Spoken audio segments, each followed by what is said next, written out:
नमस्कार, सुपरफास्ट 100 में देश दुनिया की बड़ी खबरों के साथ हाजिर है मैं हूं आंचल आनंद। नमस्कार, आपके साथ मैं हूं चित्रा त्रिपाठी। अगले 22 मिनट में आपको दिखाएंगे देश और दुनिया की 100 बड़ी खबरें। शुरुआत राजनीतिक गलियारों से।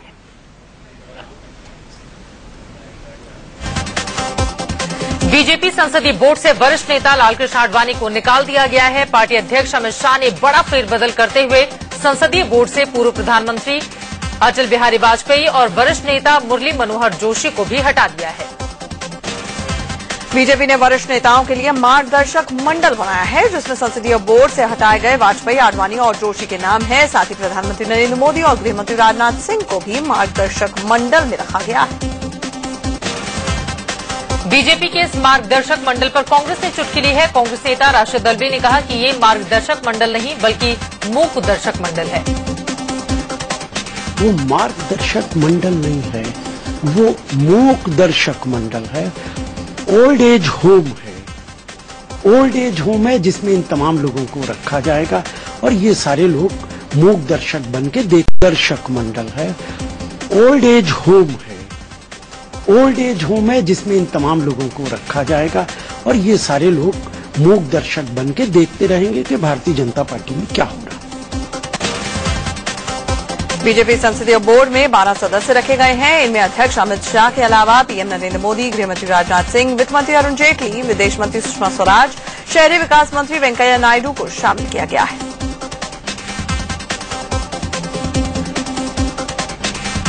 इनके अलावा बीजेपी संसदीय बोर्ड में मंत्री नितिन गडकरी, अनंत कुमार, थावरचंद गहलोत को भी जगह दी गई है। साथ ही मध्य प्रदेश के मुख्यमंत्री शिवराज सिंह चौहान और महासचिव जेपी नड्डा, साथ ही रामलाल को भी शामिल किया गया है।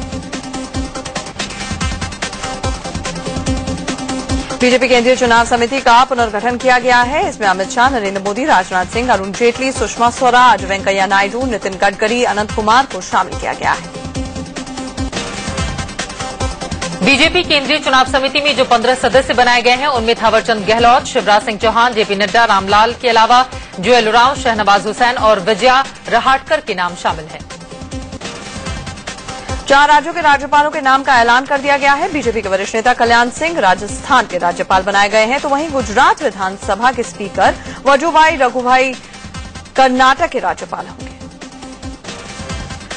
वहीं वाजपेयी सरकार में मंत्री रहे विद्यासागर राव को महाराष्ट्र का राज्यपाल बनाया गया है। एक महिला को भी राज्यपाल बनाया गया है। मृदुला सिन्हा को गोवा की जिम्मेदारी दी गई है। मृदुला सिन्हा ने गोवा के राज्यपाल बनाए जाने पर बीजेपी आलाकमान को शुक्रिया अदा किया। मृदुला ने कहा कि वो खुद को इस पद के लायक नहीं समझती थी, लेकिन पार्टी ने जो जिम्मेदारी दी है उसे बेहतर तरीके से निभाएंगी। मुझे नहीं लगता मैं इसके योग्य थी, लेकिन पार्टी ने मुझे ऐसा इस जगह पर बैठा के मुझे ऐसा किया कि नहीं, मैं ये भी बन सकती हूँ। पार्टी पहचानती है कार्यकर्ता। राजस्थान का राज्यपाल बनाए गए बीजेपी के वरिष्ठ नेता कल्याण सिंह ने कहा है कि वो राज्यपाल नहीं बल्कि सेवक की तरह काम करेंगे। मैं राजस्थान में राज्यपाल नहीं बल्कि राजस्थान का सेवक बनकर जा रहा हूँ। ऐसे अच्छे राजस्थान में जाने का मौका मिल रहा है और वहाँ की सेवा करने का मौका मिल रहा है, इसकी मुझे खुशी है। राजस्थान के नवनियुक्त राज्यपाल कल्याण सिंह ने राज्यपालों को लेकर बड़ा बयान भी दिया। उन्होंने कहा कि सरकार बदलते ही पुरानी सरकार में नियुक्त राज्यपालों को इस्तीफा दे देना चाहिए। दूसरी पार्टी की सरकार बनती हो तब पिछली सरकार में जितने राज्यपाल नियुक्त किए गए थे उनको स्वतः ही इस्तीफा दे देना चाहिए, हटाने की नौबत ही नहीं आनी चाहिए। केरल की राज्यपाल शीला दीक्षित ने अपने पद से इस्तीफा दे दिया। शीला ने सोमवार को गृहमंत्री राजनाथ सिंह से मिलने के बाद राष्ट्रपति को इस्तीफा सौंपा। उन पर इस्तीफे का दबाव था, हालांकि इस बाबत ज्यादा कुछ उन्होंने नहीं कहा। मैंने अपना इस्तीफा दे दिया है, यही आपको सूचना देनी थी, स्वयं दे रही हूँ। मैं इससे ज्यादा नहीं कहूंगी। राज्यपाल पद से इस्तीफे के बाद शीला दीक्षित फिर से दिल्ली की राजनीति में सक्रिय हो जाएंगी। राजनीति में वापसी के सवाल पर उन्होंने कहा कि इस्तीफा मंजूर होने के बाद ही वो इस पर खुलासा करेंगे। दिल्ली में ई रिक्शा पर हाईकोर्ट ने बैन भले ही लगा रखा हो, लेकिन इस मामले को लेकर राजनीतिक दलों की नुराकश्ती जारी है। वेस्ट दिल्ली के उत्तर नगर इलाके में पूर्व कांग्रेस सांसद महाबल मिश्रा की अगुवाई में पार्टी कार्यकर्ताओं ने ई रिक्शा चालकों के समर्थन में प्रदर्शन किया। उत्तम नगर में ई रिक्शा चालकों के हक में आवाज बुलंद कर रहे कांग्रेस कार्यकर्ताओं ने जाम लगाया तो पुलिस ने उन्हें हटाने के लिए उन पर वाटर कैनन का इस्तेमाल किया। पूर्व कांग्रेस सांसद महाबल मिश्रा ने कहा कि ई रिक्शा किसी हालत में भी बंद नहीं होने देंगे। प्रदर्शन के दौरान पूर्व कांग्रेस सांसद महाबल मिश्रा ने एक बार फिर से विवादित बयान दिया। कोर्ट के आदेश से परे उन्होंने कहा कि ई रिक्शा बंद हुआ तो शहर में अपराध बढ़ जाएगा, इसीलिए पुलिस वालों को आंखें मूंद लेनी चाहिए और ई रिक्शा चलने देना चाहिए। ई रिक्शा एसोसिएशन के बैनर तले बड़ी संख्या में ई रिक्शा चालक भी सड़कों पर उतरे और प्रदर्शन किया। ई रिक्शा चालकों ने कोर्ट से अपील की कि उन्हें ई रिक्शा चलाने की इजाजत दी जाए, वरना उनके परिवार भूखमरी की कगार पर आ जाएंगे। मेरठ से हंगामे और तोड़फोड़ की लाइव तस्वीरें सामने आई हैं। यहां के खरखौदा इलाके में गुसाई भीड़ ने हापुड़ रोड पर कई गाड़ियों में जमकर तोड़फोड़ की। एक कार को समय निशाना बनाया गया जब उसमें 2 लोग सवार थे। गनीमत रही, दोनों को चोट नहीं आई। लोगों का एक गुस्सा तब फूटा जब हापुड़ रोड पर एक ट्रक ने 2 बाइक सवारों को कुचल दिया। दोनों युवकों की मौके पर ही मौत हो गई। इस हादसे के बाद ही लोगों का गुस्सा फूटा और उन्होंने सड़क से गुजरने वाली गाड़ियों में जमकर तोड़फोड़ की। गुस्साए लोगों ने कई ट्रकों और टैंकरों को भी निशाना बनाया। भीड़ ने ट्रकों पर ईंट पत्थर फेंके। इस दौरान मौके पर पहुंची पुलिस ने लोगों को समझाने की कोशिश की तो वो और उग्र हो गए, जिसके बाद पुलिस ने लाठियां भांजकर हंगामा करने वालों को वहां से खदेड़ दिया। सीमा पार से सीजफायर उल्लंघन की बढ़ती घटनाओं के बीच रक्षा मंत्री अरुण जेटली ने अहम बैठक बुलाई। इस बैठक में तीनों सेना के प्रमुखों के साथ हालात पर चर्चा की गई। केंद्रीय गृह मंत्री राजनाथ सिंह 29 अगस्त को बॉर्डर का दौरा करेंगे। वो उन पोस्टों पर भी जाएंगे जहां पाकिस्तान की ओर से जबरदस्त फायरिंग की गई थी। सीमा के हालात पर उन्होंने दिल्ली में अहम बैठक भी की। गृहमंत्री के निर्देश के बाद बीएसएफ के महानिदेशक डीके गुप्ता ने जम्मू के आरसपुरा सेक्टर में जाकर सीमा पर हालात का जायजा लिया। यहां पर उन्होंने बीएसएफ जवानों से भी मुलाकात की। बीएसएफ के डीजी डीके गुप्ता ने कहा कि 1971 के युद्ध के बाद पाकिस्तान की ओर से अब तक की सबसे जबरदस्त फायरिंग हुई है। उन्होंने कहा कि पिछले 1.5 महीने से पाकिस्तान लगातार सीज फायर का उल्लंघन कर रहा है। पाकिस्तान की तरफ से हो रहे सीज फायर उल्लंघन के बीच में आज डीजीएमओ स्तर की बैठक हुई। भारत ने पाकिस्तान की तरफ से होते सीज फायर उल्लंघन का मामला भी उठाया। दोनों देश इस मुद्दे पर फ्लैग मीटिंग को राजी हो गए। संयुक्त राष्ट्र संघ के प्रमुख बान की मून ने कहा है कि भारत पाकिस्तान अपने सारे मुद्दे बातचीत के जरिए सुलझाए। सीज फायर उल्लंघन और भारत पाकिस्तान में सचिव स्तर की वार्ता रद्द होने के बाद बान की मून का ये बयान आया है। जम्मू के कुपवाड़ा में आर्मी ने एक आतंकवादी को मार गिराया है। कलारूस इलाके में आतंकवादियों के साथ सेना की मुठभेड़ जारी है। पिछले दिनों यहां पर सेना ने 4 आतंकियों को मारा था। बुलंदशहर के देवराला गांव में शहीद नीरज राघव का अंतिम संस्कार राजकीय सम्मान के साथ कर दिया गया। इससे पहले सरकार और प्रशासन की अनदेखी से नाराज शहीद के परिजन अपनी मांगों को लेकर अड़े हुए थे, जिससे अंतिम संस्कार में देरी हो गई। शहीद के परिजनों को डीएम ने लिखित में उनकी मांगों को पूरा करने का भरोसा दिलाया। परिजनों ने गैस एजेंसी और पेट्रोल पंप दिलाने की मांग की थी। नीरज राघव जम्मू कश्मीर के कुपवाड़ा में आतंकियों से लोहा लेते हुए शहीद हो गए थे। रविवार को आतंकियों से हुए एनकाउंटर में सेना ने 4 आतंकियों को मार गिराया था। इससे पहले जैसे ही शहीद नीरज का शव देवराला गांव पहुंचा, पूरे गांव में मातम पसर गया। शहीद के परिजनों का रो रो कर बुरा हाल था। नीरज राघव के अलावा बुलंदशहर का एक और जवान राहुल भी शहीद हुआ था। राहुल का भी पूरे राजकीय सम्मान के साथ अंतिम संस्कार कर दिया गया है। इससे पहले जम्मू कश्मीर में शहीद हुए राहुल का शव बुलंदशहर उनके घर पहुंचा। शव के पहुंचते ही परिवार समेत इलाके में मातम पसर गया। सीएम अखिलेश यादव ने दोनों शहीदों के परिजनों को 20-20 लाख रुपए की आर्थिक मदद देने का ऐलान किया है।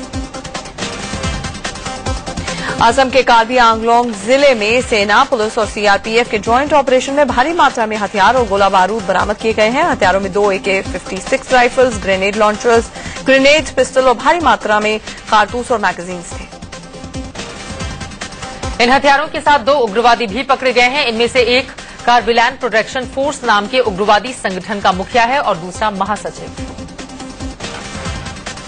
शंकराचार्य स्वरूपानंद सरस्वती ने एक और विवादित बयान दिया है। स्वरूपानंद सरस्वती ने कहा है कि हिंदुओं को 2 शादियों की इजाजत मिलनी चाहिए। उन्होंने संतान पाने के लिए बिना तलाक 2 पत्नी रखने की भी वकालत की। जम्मू कश्मीर विधानसभा में एक बार फिर हंगामा हुआ। विपक्ष ने पथराव में शामिल युवाओं के केस वापस लेने पर चर्चा की मांग की। पीडीपी के कार्यस्थगन प्रस्ताव को स्पीकर ने नहीं स्वीकारा तो पीडीपी विधायकों ने हंगामा कर दिया। नरेंद्र मोदी सरकार के आज 3 महीने पूरे हो गए हैं। 26 मई को नरेंद्र मोदी ने पीएम पद की शपथ ली थी। सरकार के 100 दिन पूरा होने पर मोदी सरकार की तरफ से रिपोर्ट कार्ड जारी होगा। उपचुनाव में हुई हार पर शिवसेना ने पीएम और बीजेपी पर निशाना साधा। पार्टी के मुखपत्र में शिवसेना प्रमुख उद्धव ठाकरे ने लिखा कि सिर्फ हवा के सहारे नहीं जीत सकते।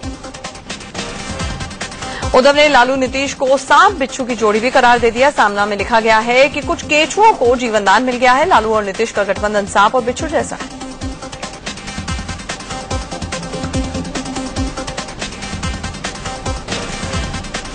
मुंबई के एशियन हार्ट हॉस्पिटल में भर्ती आरजेडी सुप्रीमो लालू प्रसाद यादव के दिल के ऑपरेशन की जरूरत डॉक्टरों ने बताई है। अस्पताल के मेडिकल डायरेक्टर डॉक्टर विजय डिसिल्वा ने कहा कि शुरुआती जांच में ऑपरेशन की जरूरत महसूस हो रही है।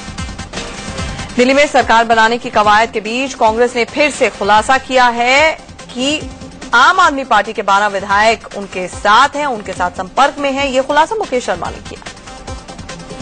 आप पार्टी के लगभग 1 दर्जन विधायक बराबर इस प्रयास में लगे हुए हैं कि वो कांग्रेस पार्टी में किसी तरीके से शामिल हो जाएं ताकि उनकी अपनी सीटें बच सकें। पूर्वी दिल्ली नगर निगम की स्टैंडिंग कमेटी की बैठक में जमकर हंगामा हुआ। हंगामे की वजह बनी कोल्ड ड्रिंक। बैठक में लोकल कंपनी की कोल्ड ड्रिंक दिए जाने से विपक्षी पार्षदों का पारा चढ़ गया और उन्होंने बैठक में ही कोल्ड ड्रिंक की बोतलें फेंककर विरोध जताया।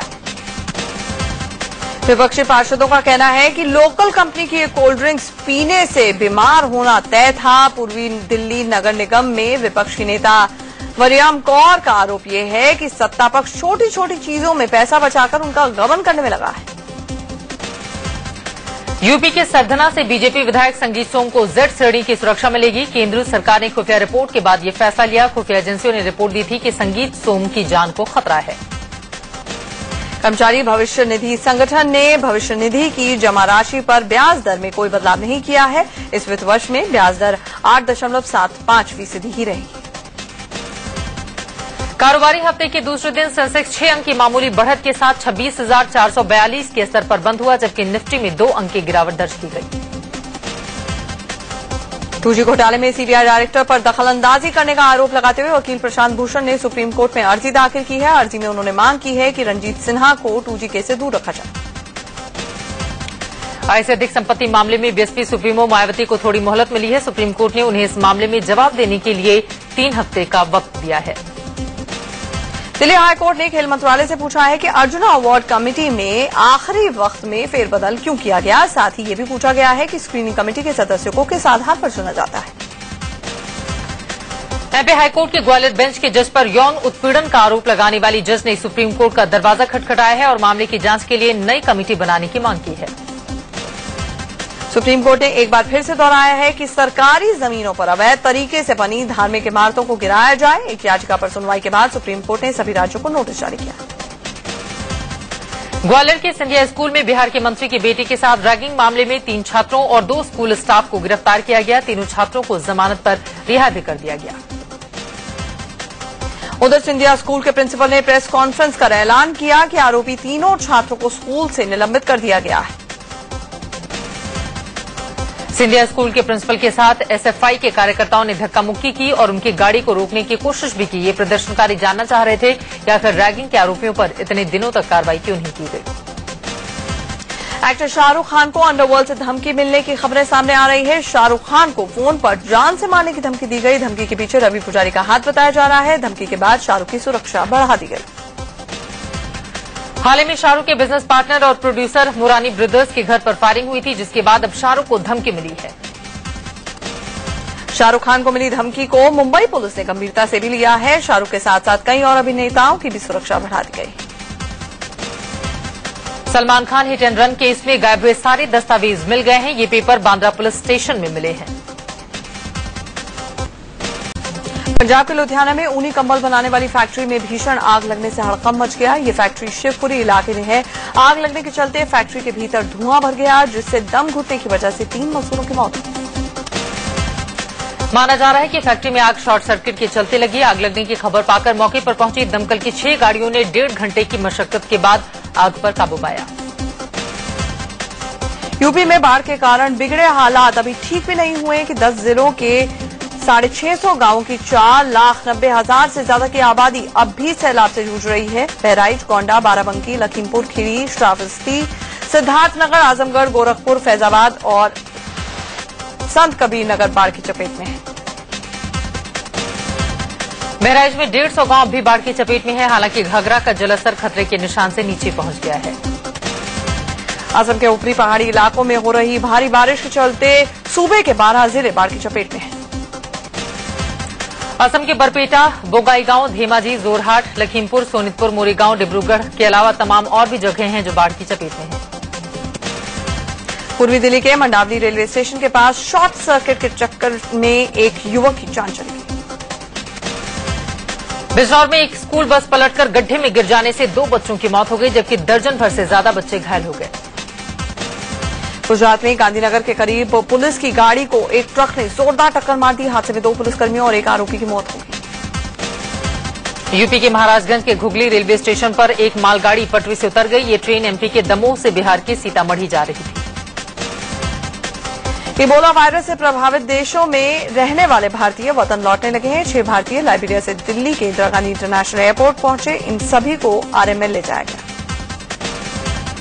लाइबेरिया से आए इन यात्रियों की पूरी जांच पड़ताल की जाएगी कि ये लोग इबोला से प्रभावित हैं या नहीं। इबोला के खतरे को देखते हुए दिल्ली एयरपोर्ट पर खास इंतजाम किए गए हैं। उधर जानलेवा वायरस इबोला ने लाइबेरिया में एक और डॉक्टर को अपनी चपेट में ले लिया। 26/11 मुंबई हमले के दौरान आतंकियों का निशाना बना छबर हाउस फिर से खोल दिया गया है। महाराष्ट्र सरकार मॉडल से रेप के आरोपी डीआईजी सुनील पारस्कर को सस्पेंड कर दिया है। महाराष्ट्र सरकार ने पारस्कर को निलंबित करने की गृह मंत्रालय की सिफारिश के बाद मुख्यमंत्री पृथ्वीराज चौहान ने यह फैसला लिया। सेल्स टैक्स विभाग ने 39 बिल्डरों को 200 करोड़ का सेल्स टैक्स का नोटिस भेजा है। रांची में लव जिहाद केस में नया मोड़ आ गया है। तारा शाहदेव के पति ने पुलिस को खत लिखकर सभी आरोपों को खारिज किया है। दरअसल निशानेबाज तारा शाहदेव ने आरोप लगाया था कि रकीबुल ने खुद को रंजीत कोहली बताकर उससे शादी कर ली। यूपी के सीतापुर में दिल दहला देने वाली वारदात सामने आई। 5 साल की एक बच्ची को उसके ही चाचा चाची ने जिंदा दफन कर दिया था। 5 साल की इस बच्ची ने बताया कि उसके चाचा चाची ने लखनऊ से उसका अपहरण कर लिया। पुलिस ने बच्ची के बयान के आधार पर उसके चाचा चाची के खिलाफ मामला दर्ज कर लिया है। हरियाणा के रोहतक में छेड़छाड़ से परेशान 11वीं और 12वीं की 2 छात्राओं ने खुदकुशी कर ली। दिल्ली में नेपाल की महिला से गैंगरेप के मामले में साउथ डिस्ट्रिक्ट पुलिस ने 2 लोगों को गिरफ्तार किया है। राजधानी दिल्ली में पार्किंग विवाद एक बुजुर्ग को घर में घुसकर मौत के घाट उतार दिया। लखनऊ में बेखौफ बदमाशों ने एक बीडीसी सदस्य को चाकुओं से गोदकर बाद में गोली मार दी। यूपी में महिलाओं पर हो रहे अत्याचार के विरोध में इलाहाबाद में यूनिवर्सिटी के छात्रों ने बाइक रैली निकाली। मुंबई में इस बार गणेशोत्सव की शोभा बढ़ाने एक खास मूर्ति आई है। 24 कैरेट गोल्ड से बनी भगवान गणेश की ये मूर्ति 5 फीट लंबी और 4 फीट चौड़ी है। भगवान गणेश की इस मूर्ति को 3 महीने की अथक मेहनत के बाद बनाया गया है।